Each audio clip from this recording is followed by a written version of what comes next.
Hello everyone, welcome back to our channel future study. तो guys, इस video में जो इग्नू के स्टूडेंट है बीए कर रहे हैं, आपके पास ये सब्जेक्ट कोड होगा। हिस्ट्री सब्जेक्ट है जो BHIC 101।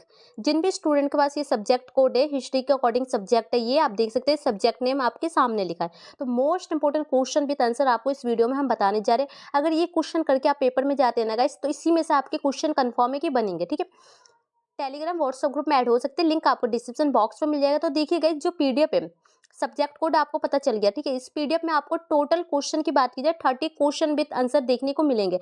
ये 30 क्वेश्चन में से ही आपके पेपर में 7 से 8 क्वेश्चन आएंगे। ठीक है, और ओनली आपको पेपर में 5 क्वेश्चन अटेंड करने होते हैं। तो ये आप मान के चल सकते हैं कि जो 5 क्वेश्चन है आपके पेपर के अकॉर्डिंग 100% है कि ये 5 क्वेश्चन आपके इस नोट्स को स्टडी करने के बाद आपके पेपर में कंफर्म है कि बन जाएंगे। तो जिन स्टूडेंट के पास बिल्कुल भी टाइम नहीं है स्टडी के लिए, जॉब करते हैं या अदर किसी सब्जेक्ट की स्टडी कर रहे हैं, तो ये नोट्स काफ़ी इजी होगा आप सबके लिए, पास कराने के लिए अच्छे नंबरों से। क्योंकि यहाँ से इस नोट्स की स्टडी करने के बाद आपके 100 नंबर का जो क्वेश्चन पेपर है बन जाएगा। और एक चीज़ और देखिए, जो इसमें मोस्ट इंपॉर्टेंट क्वेश्चन होते हैं, जो कि गेस्ट पेपर कह सकते हैं, एग्जाम नोट, ये 10 ईयर जो क्वेश्चन पेपर होते हैं प्रीवियस ईयर के, उसको अकॉर्डिंग इस नोट्स को रेडी किए जाते हैं। जो हर साल क्वेश्चन रिपीट होते हैं, 90% चांस होते हैं हर क्वेश्चनों के आने के, वही क्वेश्चन यहाँ पर लिए गए हैं। ठीक है, तो इन्हीं के अकॉर्डिंग आपके क्वेश्चन आएंगे। आप फिर से एक बार अपना सब्जेक्ट कोड ये चेक कर सकते हैं, यही वाला सब्जेक्ट कोड होने चाहिए आपके पास। इसके अलावा अदर किसी सब्जेक्ट कोड है, जैसे हिस्ट्री हो गया, पॉलिटिकल, हिंदी, इकोनॉमिक्स, तो आप हमें व्हाट्सएप पर मैसेज कर सकते हैं अपने सब्जेक्ट कोड मीडियम लिख के। ठीक है, तो हम आपको जो क्वेश्चन होते हैं, जो नोट्स होते हैं, वो आपको सेंड कर देंगे। और पेज की बात की जाए तो यहाँ देख सकते हैं 61 पेज के अकॉर्डिंग पूरी पीडीएफ को तैयार किया गया। तो 61 पेज अगर आपने पढ़ लिया ना, तो इग्नू की बुक की भी जरूरत नहीं होगी कि आपको पैराग्राफ 300 से 400 पेज के अकॉर्डिंग पढ़ने की। यहाँ पर आपको सभी क्वेश्चन का आंसर पॉइंट में देखने को मिलेंगे, और क्वेश्चन भी आंसर होंगे जो कि याद करने को होंगे। क्वेश्चन नंबर फर्स्ट आपके सामने लिखा है, देख सकते हैं यहाँ पर कुछ क्वेश्चन हमने लिखा है जिस टाइप से आपसे पेपर में पूछे जाते हैं, कि क्वेश्चनों को कैसे चेंज करके, क्वेश्चन को कैसे घुमा के पूछा जा सकता है। तो ये भी यहाँ पर लिखा गया है। तो देखिए क्वेश्चन क्या है, बताते हैं। प्राचीन भारतीय इतिहास के पुनर्निर्माण के लिए पुरातात्विक स्रोतों के महत्व पर चर्चा कीजिए। तो ये आपको समझ में आया। नेक्स्ट क्वेश्चन देखिए, प्राचीन भारतीय इतिहास के पुनर्निर्माण के महत्वपूर्ण पुरातात्विक स्रोतों पर चर्चा कीजिए। दोनों क्वेश्चन सेम है, लेकिन क्या है, हल्का सा क्वेश्चन को घुमा के चेंज किया गया है। उसी टाइप से ये देखिए, प्राचीन भारतीय इतिहास के पुनर्निर्माण के लिए पुरातात्विक स्रोतों पर चर्चा कीजिए। सेम क्वेश्चन है ना गाइस। तो बस ये इसी में कंफ्यूजन होती है स्टूडेंट को कि क्वेश्चनों को घुमा के पेपर में पूछे जाते हैं, तो क्वेश्चन के आंसर उन्हें लगता है कि कुछ अलग तो नहीं लिखना है इसमें। ठीक है, प्राचीन भारतीय इतिहास के पुनर्निर्माण के मुख्य स्रोत क्या है, तो सेम जो ऊपर पूछा है यही पूछा गया। तो क्वेश्चन आपको समझ में आ गया। इसी टाइप से आपको पेपर में भी क्वेश्चन को एक बार अच्छे से समझना होगा कि आखिर पूछा क्या जा रहा है। ठीक है, आंसर कैसे लिखेंगे, सबसे पहले आंसर के लिए आपको यहाँ पर परिचय दिया गया है, तो आपको पेपर में परिचय लिखना है। फिर उसके बाद जो इनके पॉइंट है वो लिखने होते हैं आपको। ठीक है, तो ये कुछ पॉइंट है जो कि यहाँ पर आपको देखने को मिल रहे हैं। तो इसी टाइप से सभी क्वेश्चन का आंसर जो कि इस पीडीएफ में आपको देखने को मिलेंगे, ये 9 पॉइंट है। ठीक है, फिर ये निष्कर्ष भी आपको देना होता है हर क्वेश्चन के एंड में। तो ये क्वेश्चन आपका 20 मार्क्स के अकॉर्डिंग यहाँ पर कंप्लीट हो चुका है। अब सेकंड क्वेश्चन देखिए क्या है, प्राचीन भारत में महिलाओं की स्थिति पर चर्चा कीजिए। तो जो प्राचीन भारत में महिला की स्थिति क्या है उसके बारे में बताना है। ठीक है, लिंग अध्ययन का क्या महत्व है, प्राचीन भारत में महिलाओं की स्थिति पर एक विस्तृत लेख लिखिए। तो आपको क्वेश्चन समझ में आ चुका है। इस टाइप से ये क्वेश्चन जो है ना, शॉर्ट क्वेश्चन में भी पूछा जा सकता है, जैसे ऑप्शन वाले आते हैं ना, टिप्पणी वाले, उस टाइप से भी क्वेश्चन में आ सकता है, लॉन्ग क्वेश्चन में भी आ सकता है। तो जिस भी टाइप से आया आप आंसर लिख सकते हैं। ठीक है, क्वेश्चन नंबर आपका सेकंड है, इसका आंसर इस टाइप से पीडीएफ में लिखा है। इसमें गाइस हम आपको सभी क्वेश्चन बता रहे हैं कि क्वेश्चन क्या है, प्लस पीडीएफ में आंसर को किस टाइप से लिखा गया। क्योंकि देखिए, कोई भी स्टूडेंट इस वीडियो को परचेस करने से पहले आपको इस नोट्स के बारे में आइडिया होनी चाहिए, क्वेश्चन सही है, आंसर सही है, नहीं है। तो इसलिए यहाँ पर आपको सब डेमो के अकॉर्डिंग ये वीडियो बना के आपको सभी कुछ समझाया जा रहा है, दिखाया जा रहा है। क्वेश्चन नंबर आप 30 के, अगर आपको चाहते हैं कि जैसे क्लासेस होती है उस टाइप से वीडियो अपलोड किए जाए जिसमें क्वेश्चन विद आंसर एक्सप्लेन किए जाते हैं, तो कमेंट कर सकते हैं, तो अपलोड कर देंगे। क्वेश्चन नंबर 3 है आपका, उत्तर वैदिक काल में अर्थव्यवस्था, राज्य व्यवस्था और समाज में हुए परिवर्तन पर चर्चा कीजिए। तो ये क्वेश्चन नंबर आपका 3 है, आप क्वेश्चन का स्क्रीनशॉट ले सकते हैं। उत्तर वैदिक काल के दौरान अर्थव्यवस्था और समाज में हुए परिवर्तन पर चर्चा कीजिए। तो आप देख सकते हैं इसमें सिर्फ समाज और अर्थव्यवस्था के बारे में पूछा गया है, इसमें जो राज्य व्यवस्था है उसके बारे में भी पूछा गया है। तो इसी टाइप से पेपर में आते हैं, इसमें सिर्फ एक के बारे में ही पूछा गया है। तो आप समझ सकते हैं क्वेश्चन कैसे पेपर में आ सकते हैं। तो यहाँ पर सभी इस टाइप से आपको लिखे गए हैं। तो इसका आंसर आप ये देख सकते हैं।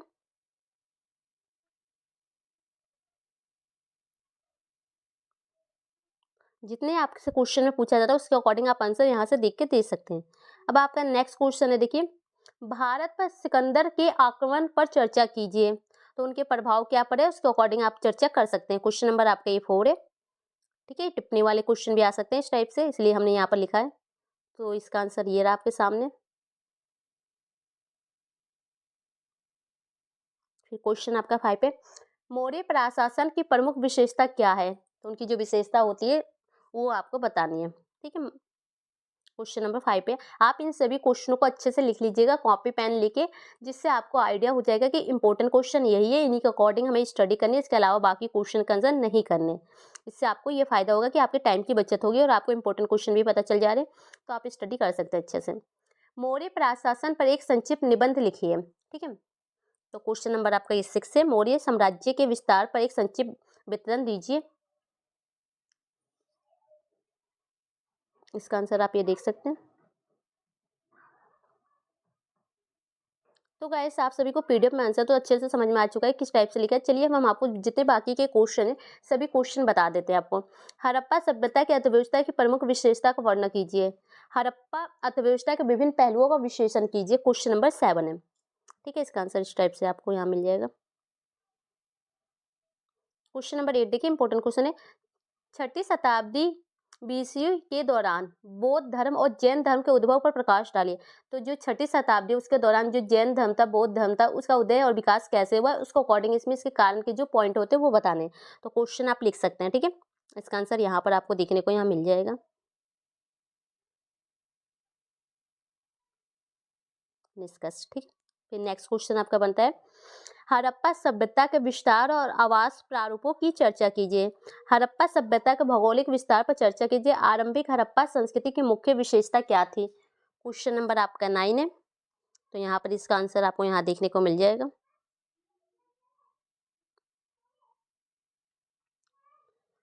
क्वेश्चन 10 देख सकते हैं, पुरातत्व से आप क्या समझते हैं? प्राचीन भारत के इतिहास के निर्धारण में पुरातात्विक और साहित्य स्रोतों के महत्व का मूल्यांकन कीजिए। क्वेश्चन नंबर 10 है आपका।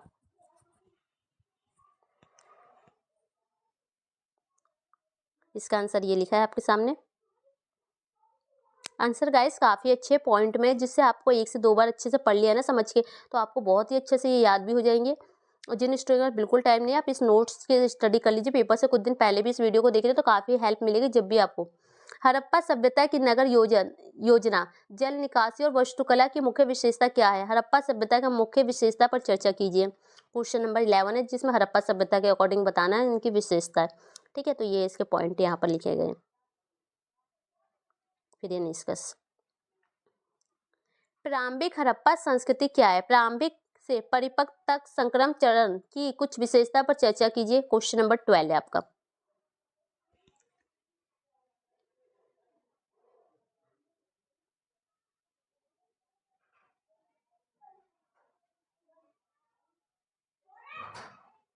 नेक्स्ट क्वेश्चन आप देख सकते हैं, नमपाषाणीय परिभाषित शब्द से आप क्या किस प्रकार परिभाषा करेंगे? नमपाषाणीय क्रांति की अवधारणा की विस्तार से चर्चा कीजिए। क्वेश्चन नंबर आपका 13 है। इसका आंसर ये लिखा है।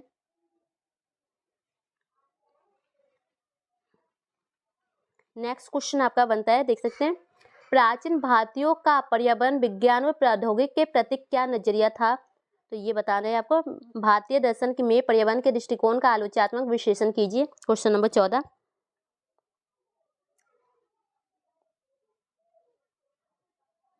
प्राचीन भारत में विज्ञान और प्रौद्योगिकी पर निबंध लिखिए। प्राचीन भारत में विज्ञान एवं तकनीकी के विकास का विश्लेषण कीजिए। Question number 15।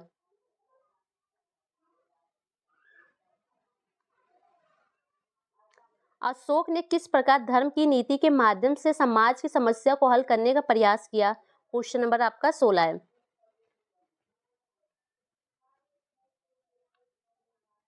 मौर्य काल एवं वास्तुकला पर उदाहरण के साथ चर्चा कीजिए। Question number 17।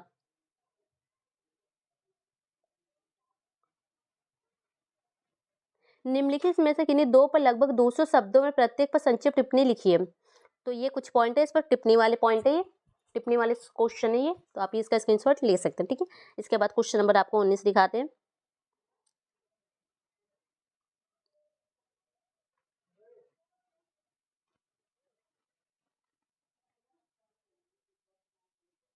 ये रहा क्वेश्चन नंबर आपका 19 है। मौर्यों के प्रशासन तंत्र की विस्तार से चर्चा कीजिए। क्वेश्चन 19 है आपका। इसके बाद आपका क्वेश्चन नंबर 20 आता है। सिकंदर के बारे में जानने के स्रोत क्या है? उत्तर पश्चिमी भारत पर उसके आक्रमण के प्रभाव का आंकलन कीजिए। Question number 19।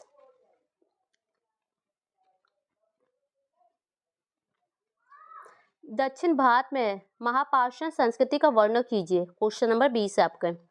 ठीक है, इसका भी आंसर आपको यहाँ मिल जाएगा। क्वेश्चन देख लीजिए अच्छे से।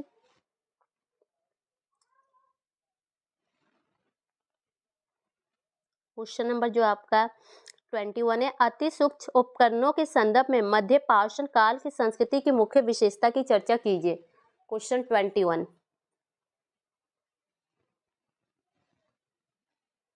भारत की पुरापाषाणीय संस्कृति की प्रमुख विशेषता क्या है? इसके जीवन यापन के तरीकों पर चर्चा कीजिए। क्वेश्चन नंबर 22 है।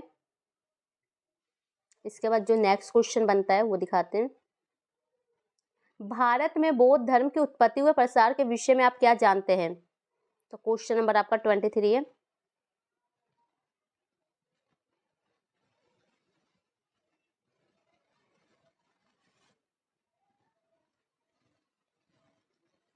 ट्वेंटी फोर क्वेश्चन देखिए। प्राचीन भारत में गणित और खगोल की वृद्धि एवं विकास पर चर्चा कीजिए।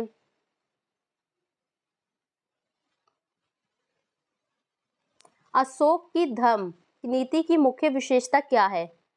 क्वेश्चन नंबर 25 है। तो इस जो टिप्पणी वाला भी इस टाइप से पूछा जा सकता है। ठीक है, इसके बाद आपको नेक्स्ट क्वेश्चन बताते हैं 25 के बाद। ये रहा। बुद्ध धर्म के उद्भव व उनकी शिक्षाओं पर एक संक्षिप्त लेखा जोखा प्रस्तुत कीजिए। तो जो बुद्ध की शिक्षाएं बतानी है इस क्वेश्चन में 26 में। ठीक है, प्राचीन भारत की चिकित्सा पर एक निबंध लिखिए। क्वेश्चन नंबर आपका 27 है।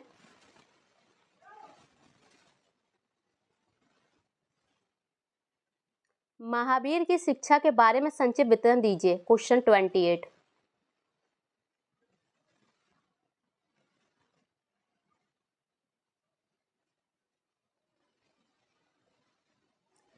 वैदिक धर्म से संबंधित धार्मिक प्रथाओं पर एक विस्तृत चर्चा कीजिए। क्वेश्चन नंबर आपका 29 है। इसके बाद जो आपका एक लास्ट क्वेश्चन बचता है 30 नंबर क्वेश्चन ये रहा।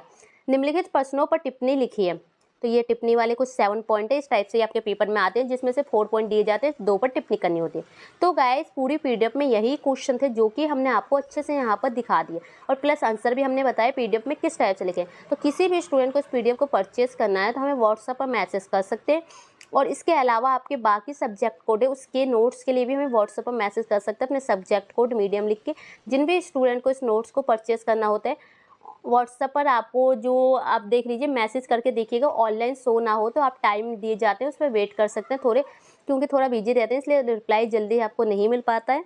व्हाट्सएप पर मैसेज करना है आपको। ठीक है, वीडियो अच्छे लगे तो लाइक से कीजिए, और जो आपका हिंदी मीडियम है तो प्लस हिंदी मीडियम, और अपना जो सब्जेक्ट कोड होता है जैसे BHIC 102 105 106, तो इस टाइप से सब्जेक्ट कोड लिख के मैसेज करना है, और अपने ग्रुप में दोस्तों में इस वीडियो को शेयर करना है कि उन्हें भी इंपॉर्टेंट क्वेश्चन के बारे में पता चल सके। और हमने प्लेलिस्ट बना दी है जो कि लिंक आपको डिस्क्रिप्शन बॉक्स में मिल जाएगा, जिसमें आपको सभी वीडियो की लिंक मिल जाएगी। वहाँ से आप अपने जो भी आपके सब्जेक्ट कोड है वहाँ से आप चेक कर सकते हैं।